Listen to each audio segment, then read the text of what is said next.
उत्तर प्रदेश के गाजियाबाद के बसरक गांव का जिक्र ऐतिहासिक शिव पुराण में रावण के गांव के नाम से जाना जाता है, जिसके बाद जिले को दूसरे नाम यानी गौतम बुद्ध नगर नोएडा से जाना जाता है। जहां गांव बसरक में विश्वा ऋषि के यहां रावण का जन्म हुआ। विश्वा ऋषि ने गांव में एक अष्टभुजी शिवलिंग की स्थापना की थी, जो आज भी पूरे वैभव के साथ विराजमान है। गाँव में राम और रावण की पूजा तो की जाती है, लेकिन रामलीला का आयोजन नहीं किया जाता है। इस बार भी दशहरे पर गाँव में राम और रावण की पूजा होगी, लेकिन रावण का दहन नहीं होगा। यही वजह है कि दशहरा पर्व के मद्देनजर यहाँ के गाँव वासियों में एक मातम का माहौल रहता है और रामलीला का आयोजन इस गाँव में नहीं किया जाता है। बसरक गाँव में रावण के मंदिर के महंत रामदास महाराज ने बताया कि हर साल की तरह इस बार भी राम और रावण की खास पूजा का आयोजन किया जाएगा। उन्होंने बताया कि पूजा के दौरान सोशल डिस्टेंसिंग और अन्य नियमों का पालन कराया जाएगा। दरअसल रावण को मानने वाले वो भक्तगण दशहरे के दिन पूजा अर्चना के लिए दूर दूर से श्रद्धालु यहाँ आते हैं। उन्होंने बताया कि ये पहला ऐसा मंदिर है जहां राम और रावण एक ही जगह पूरे वैभव के साथ विराजमान हैं। बहन जी, आपका नाम जानना चाहूँगा।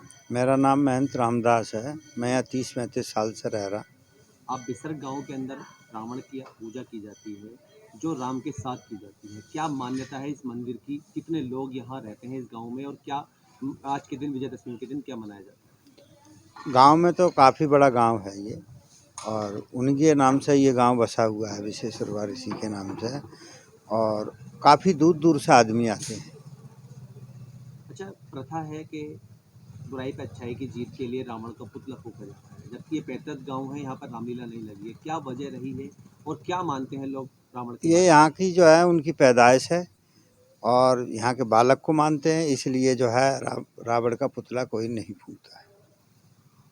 अच्छा, ऐसा भी जाना गया है कि यहाँ पर लोग आज के दिन मातम के रूप में मनाते हैं, कोई हाँ, जश्न नहीं मनाया जाता। बिल्कुल बिल्कुल जो है ना, शोक सबके सिर पे जो है ना, मन के ऊपर रहता है, और यहाँ का जो है बालक इसलिए नहीं कोई जलाता है। नहीं, रावण जी को क्यों जलाया जाता था? क्या कारण रहा? नहीं, कोई रावण ने बुराई नहीं करी है।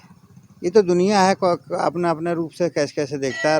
रावण ने कोई बुरा काम नहीं करा है। रावण इतने प्रसिद्ध हैं, इतनी उनकी पहचान है खुद अपनी।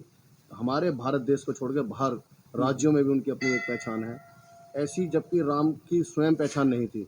तो राम को इतना बलमान किस तरीके से प्राप्त हुआ था? क्या था इसका, थोड़ा सा बताएंगे इस बारे में? नहीं, इस बारे में तो जानकारी इतनी नहीं है, पर रावण ने जो जितने भी काम करे हैं अच्छे करे हैं, कोई बुरा नहीं करा है उसने। आप कितने वर्षों से पूजा पाठ कर रहे हैं? 30-35 साल हो गए मुझे।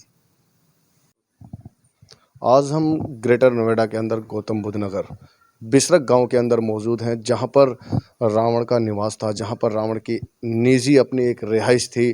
उनके पिताजी का भी यहाँ रिहाइश था।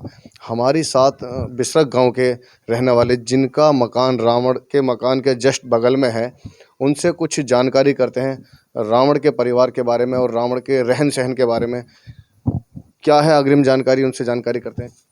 क्या नाम है भैया आपका? जी, मेरा नाम अरविंद भाटी है। अरविंद जी, आप का घर रावण जी के बिल्कुल बगल में है। जी बिल्कुल, मेरा घर रावण जी के बगल में घर है। ये बहुत प्राचीन है। दशमी का त्यौहार है जी।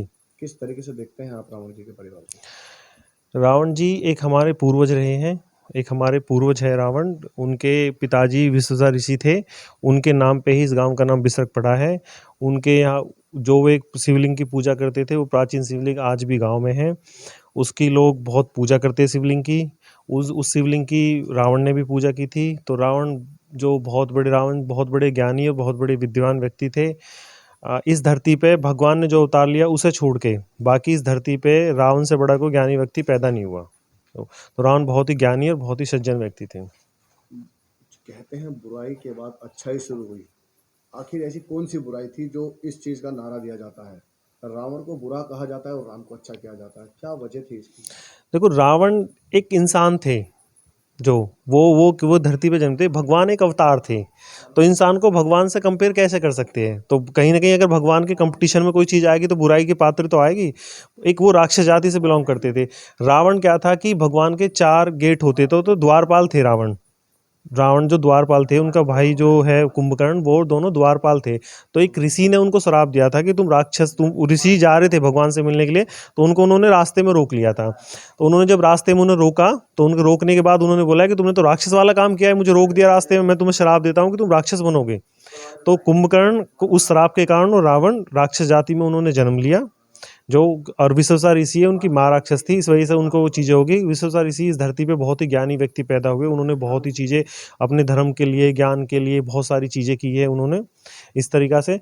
तो दोनों बने थे, तो उनको क्या है कि भगवान के द्वारपाल थे, तो उन्हें मोक्ष दिलाने के लिए तो भगवान को खुद अवतार लेना पड़ा धरती पे। तो उसके कारण वो अपने मोक्ष के कारण जो बुराई का पात्र बने, क्योंकि कहीं ना कहीं झुकना तो पड़ता भगवान के सामने उनको। यानी रावण जो थे भले थे और अच्छे थे, आपका कहना ये है? उनके अंदर कोई ऐसी खामी आपको देखने को अपने परिवार, कोई भी व्यक्ति अपने परिवार, अपने समाज, अपने जाति के लिए ईमानदार और सच्चा होना बहुत अच्छी बात होती है। वो बहुत अपनी प्रजा के लिए,